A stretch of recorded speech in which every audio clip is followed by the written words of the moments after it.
Pada tahun 2009, sekitar 2.914 orang berhasil melarikan diri dari Korea Utara. Tapi di tahun 2022, angka itu turun drastis menjadi hanya 67 orang saja. Artinya, pelarian dari Korea Utara makin sulit, bahkan nyaris mustahil. Lalu, kenapa kabur dari Korea Utara sangat sulit dan hampir mustahil? Berikut ini, sederet fakta mustahilnya kabur dari Korea Utara. Pada tahun 2011, Kim Jong-il meninggal dan digantikan oleh putranya, Kim Jong-un. Dia pun menetapkan satu prioritas, di mana tidak ada lagi warga yang boleh melarikan diri, dan dia pun benar-benar serius soal ini. Sejak saat itu, perbatasan utara Korea Utara yang berbatasan langsung dengan Cina dan Rusia jadi seperti benteng.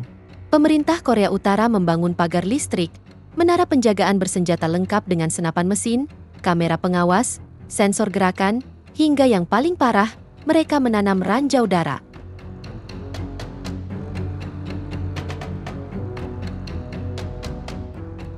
Selain itu, mereka juga pasang penghalang sinyal, sehingga ponsel atau alat komunikasi asing tidak bisa digunakan.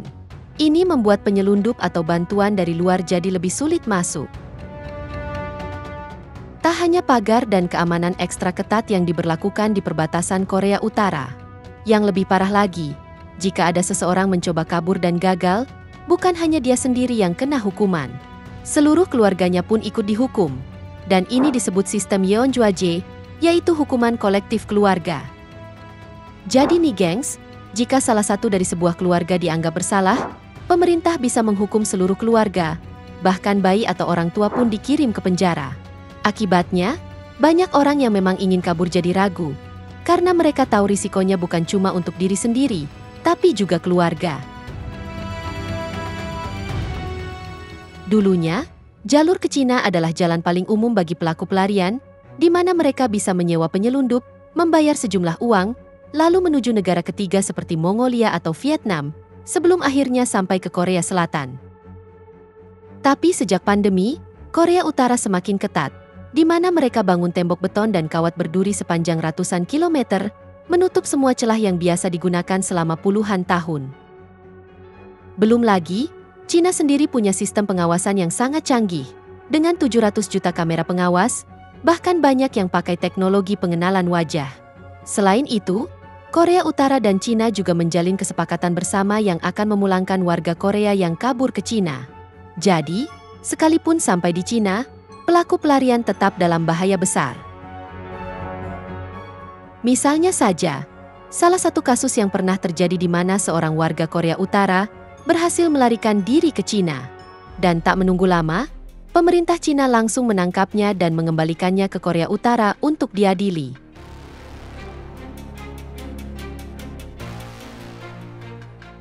Tak hanya jalur utara yang mengarah ke Cina yang sulit ditembus, jalur ke selatan yang langsung berbatasan dengan Korea Selatan juga lebih rawan. Jalur selatan sendiri berarti menyeberang langsung ke Korea Selatan, di mana daerah perbatasannya dikenal sebagai DMZ atau zona demilitarisasi, alias wilayah yang dilarang untuk dipasangi senjata, pasukan militer, atau digunakan untuk aktivitas militer. Namun meski namanya seperti itu, wilayah ini justru salah satu wilayah paling berbahaya di dunia. Di sini ada ribuan tentara, ranjau, menara penjagaan, dan penembak jitu. Menurut laporan, Korea Utara menempatkan 750.000 tentara di sekitar DMZ yang siap menembak siapapun yang mencoba menyeberang. Jadi, meskipun tujuan mereka adalah Korea Selatan, jalur ini hampir tidak mungkin dilakukan. Selain dua jalur yakni utara dan selatan, sebenarnya masih ada jalur lainnya yang digunakan untuk kabur, yakni dengan melarikan diri lewat laut. Tapi cara ini sangat berbahaya, karena mereka harus menghadapi kapal patroli Korea Utara, ranjau di air, ombak yang ganas, dan perahu yang buruk. Meskipun begitu, ada kisah warga Korea Utara yang berhasil kabur lewat laut. Dia adalah seorang nelayan yang nekat berenang selama 6 jam ke arah Korea Selatan. Meski begitu, kasus seperti ini sangatlah langka. Kebanyakan pelaku pelarian tidak punya pengalaman laut, dan seringkali hilang tanpa jejak.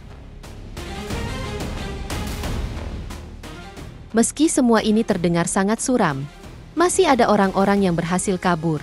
Contohnya adalah seorang mantan mata-mata Korea Utara bernama Chol Uni. Dia merencanakan pelariannya bertahun-tahun. Dengan ban sepeda, makanan, dan sedikit keberuntungan, dia nekat berenang 4 kilometer di malam hari, melewati ranjau dan menjauhi kapal patroli. Setelah berjam-jam berjuang, akhirnya dia selamat dan tiba di Korea Selatan. Kisah seperti ini menunjukkan bahwa meskipun Korea Utara sudah hampir berhasil membuat pelarian mustahil, masih ada harapan. Tapi sayangnya, masih ada 26 juta orang di Korea Utara yang hidup dalam tekanan dan tidak bebas.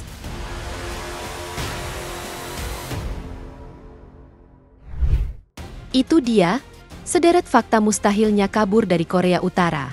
Semoga informasi ini bermanfaat, dan sampai jumpa di video menarik kita selanjutnya.